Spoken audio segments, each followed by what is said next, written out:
learn about databases, aka fancy tables. So tables are kind of like static Excel sheets where you can put information in, but databases you can do fancy things with and make it connected to other stuff. So today we're going to start a very basic. That way you can sort of build your knowledge once you know the fundamentals. I know when I started, I was very confused about what databases are, how to populate pages within these sort of cells and everything else that goes along with it. So hopefully this will be easier for you guys to understand. So the first thing I'm going to do is I'm going to go to home, and you can see that there's a couple of videos here for you. You can also see that there's a button called new page. So I'm going to press on that button, and this is going to be our new page. So you can put a cover on there if you want to. So basically you'll go in and you do uploads. I don't want to do too much about aesthetics today because I know that there's a lot of videos on that, and perhaps I'll do that a little bit later. So down here, it literally shows you where you can press to get a database. You can also, add in databases in a different way, but this is the simplest way, and you can always find your own way of what's best.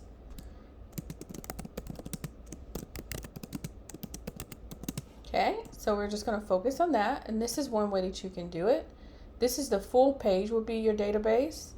And then you have an inline database, which basically means that a small portion of your databases will be shown in this picture, in this page.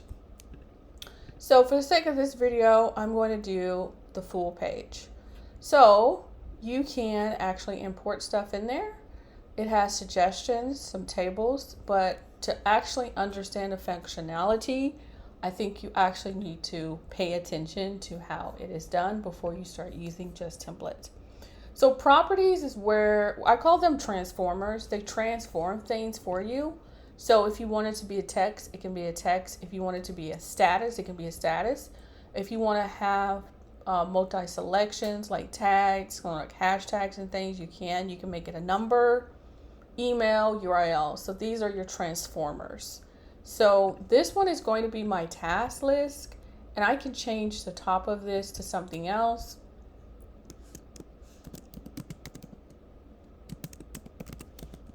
To-do list.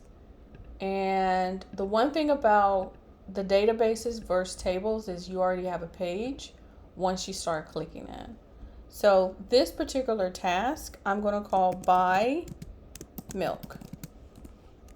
And it already has a nested page within. So if I wanted to create something else, let's say that I wanted to add in a picture of the kind of milk, I could. I could also put in a link.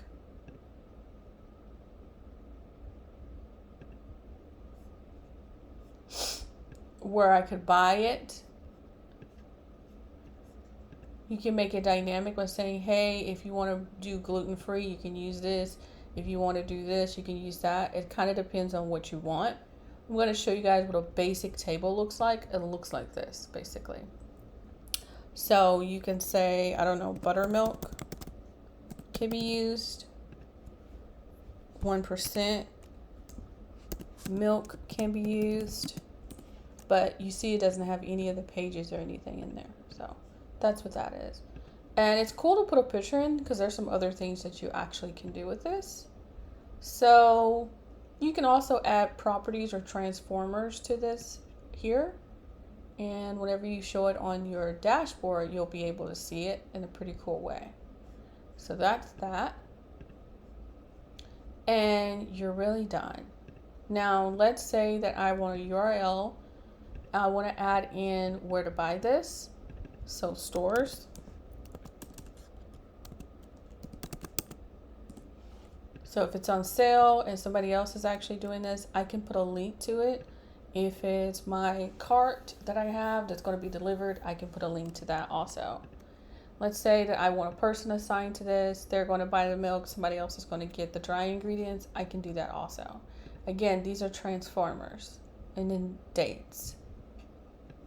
Okay, so that's the basics of how this database, and this is Cake database. Oops. Can I spell today? Cake database. Okay, so that is the very basics. And the great thing about databases is that it has pages in it, and it's not just a chart or a cell with some information. Okay, so in the next video, I'll show you how to actually display it on a dashboard.